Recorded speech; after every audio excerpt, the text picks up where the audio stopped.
In this video, we will discuss about Vedic period.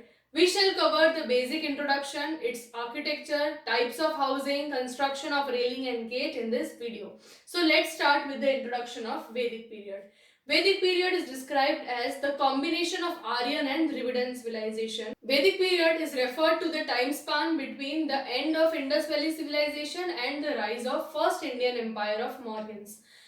The main timeline is 4500 BC to 1800 BC. Vedic village is also known as Aryan village. Vedic civilization is named after Vedas, the early literature of Hindu people. This civilization flourished along river Saraswati.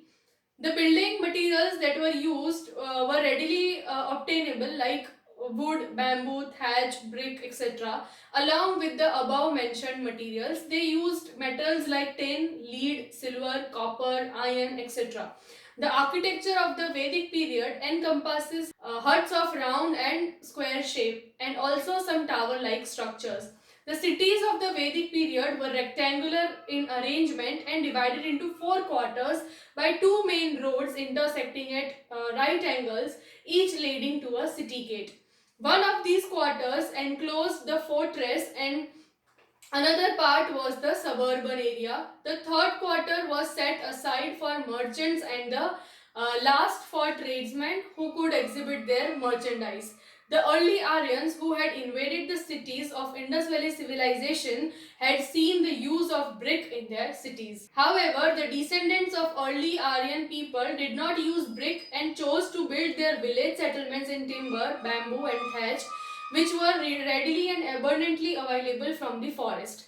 This can result of their knowledge of carpentry, which already excelled in making chariots for fighting. They adapted their carpentry skills to build wooden structures. Timber structures and bamboo dwellings were also easier and simpler to maintain or rebuild in case of damage by rains and floods. Harappans preferred sun-baked or burnt bricks, while timber was the material of choice for Vedic people. After the collapse of Harappan civilization about 2000 BC, for hundreds of years there were no more cities in India, and instead people lived in small villages with wooden palisade fences around them to keep their sheep in and wild animals out. Their houses were different too. They built one-room cottages out of plastered sticks and mud with thatched roof in a barrel vault. Richer people had more than one house and they arranged their houses in a circle or a square to make a courtyard in the center. Sometimes rich people made their houses out of mud brick and roofed with wood or clay tiles. Vedic village was like a fort-like structure within it. They made different styles of houses, like house with thatched roof, house of brick and stone that had a courtyard in the middle, and a multi-dwelling complex with sheds of animals. Now we shall see the types of huts built during the Vedic period. The Aryan hut in its most basic shape was circular in plan with a thatched roof over a bamboo network of ribs. This was later elongated to become a rectangular in plan with roofing of bamboo as well, only this time curved in the shape of a barrel. Clusters of these huts formed a courtyard much like huts in Indian villages today. Various shapes of huts were erected in Vedic villages, but the circular plans were dominating. The circular walls of these huts were made of bamboo banded together. Thatched grass or leaves covered the domical roofs of these huts. Slowly, in this process of architectural development, one or more huts were arranged around a courtyard, giving birth to a courtyard-based dwelling arrangement. Eventually, wooden planks or tiles replaced the thatched roofs. Then came unbricked brick houses for the upper class. These had square-headed doorways with double doors and a barrel-shaped roof, which was difficult to build and maintain. The interior of these huts was simple, but color and decorative patterns may have been applied. There were two major types of huts built during this period, circular and rectangular. Next topic is the construction of railing and gate of Vedic period. The early immigrants or Vedic people want to protect themselves and their property from the ravages of wild animals, and so they surrounded their huts with a special kind of fence or palisade. This fence took the form of bamboo railing and the upright post of which supported three horizontal bars called suchi or needles, as they were threaded through holes in the uprights.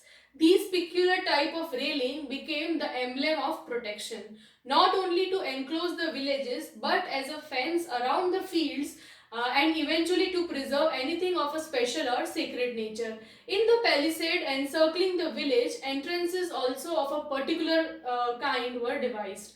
These were formed by projecting a section of the bamboo fence at right angles and placing a gateway in advance of it. And from this bamboo gateway derived the Buddhist archway known as Toran. For protection against wild animals, a palisade or fence of wood and bamboo surrounded the whole settlement. This fence was made up of upright posts of bamboo with horizontal members and threaded into holes in posts.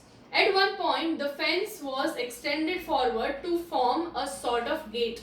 A gateway was installed in front of the entry portion, constructed much like a fence and having its horizontal ties raised high enough to provide a controlled entry through which cattle passed to and fro. A portion of the fence is raised up to create the gateway arch. This railing or Vedika consists of upright octagonal plan 45 cm in diameter, spaced at 60 to 90 centimeters from each other and connected by three lens-shaped horizontal called suchi or needles, 60 centimeters deep, being threaded through the holes of the upright. The top horizontal bar is provided with coping as shown in the figure to drain out rainwater. So this was all about Vedic period. Thank you.